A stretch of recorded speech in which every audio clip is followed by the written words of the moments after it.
magistrate judge has ordered a 30-day pause on the release of Kilmar Abrego Garcia, the wrongfully deported Maryland man, amid fears he could be immediately expelled to a third country without due process.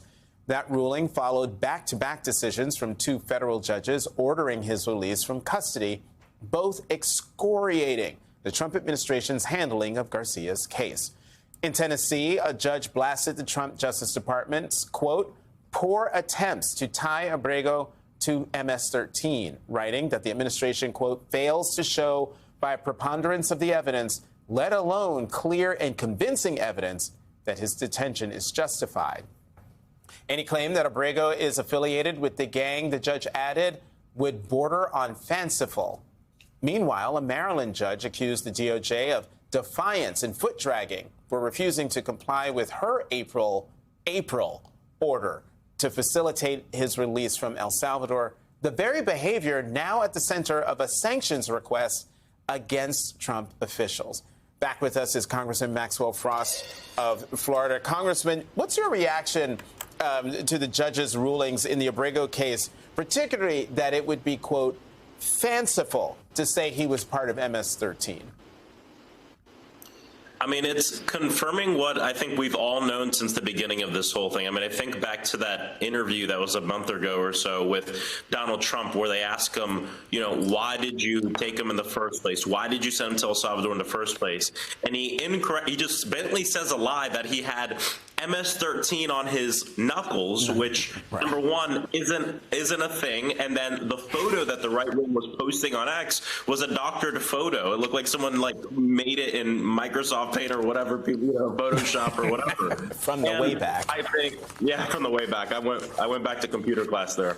And you know, for me, it hits at this deeper issue, obviously, that everything that the Trump administration is doing, all this illegal action, especially as it relates to, and I don't call it mass deportation because it's really just a mass kidnapping campaign and a trafficking campaign.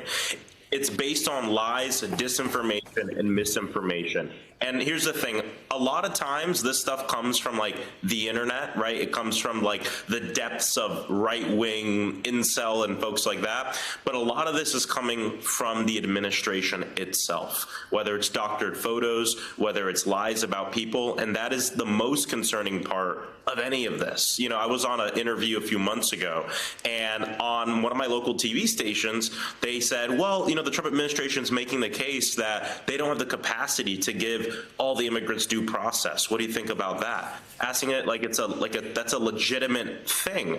And after the interview, I was speaking with some people about how scary that is. The fact that our federal government is saying, because we don't have the capacity, this group of people are not going to get due process. And that's horrible because of who they're talking about, immigrants who are part of this country, but also just think about who's coming next. Right. And we've seen it with college students. We've seen it already that citizens have been detained. We have this, I don't call it what they call it, but this detention facility in the Everglades that I visited a few weeks ago, where we found out there was a 15-year-old kid in it just a week after. All this stuff is in the shadows, and that's how they're doing this entire kidnapping campaign and all this, you know, illegal action. Lack of government resources doesn't mean you can throw away the Constitution, which says people do get due process. Congressman, I want to get your thoughts on this New York Times story that came out on Friday. Donald Trump and his team have said they are trying to get the worst of the worst out of this country. We know that's not true. We see that in the numbers. However, in that prisoner exchange with Venezuela, a convicted murderer was released by the Trump administration from the Venezuelan prison. He is now free in the United States. This is, at least some American officials knew that he had been convicted of a triple murder when he was put on a plane to the United States. According to court documents, he killed 3 people in Spain, fled to Venezuela, and was sentenced to 30 years in prison. Your thoughts on this? it just shows there's two things going on, right? There's blatant lying, misinformation, disinformation, and the administration doing things illegally.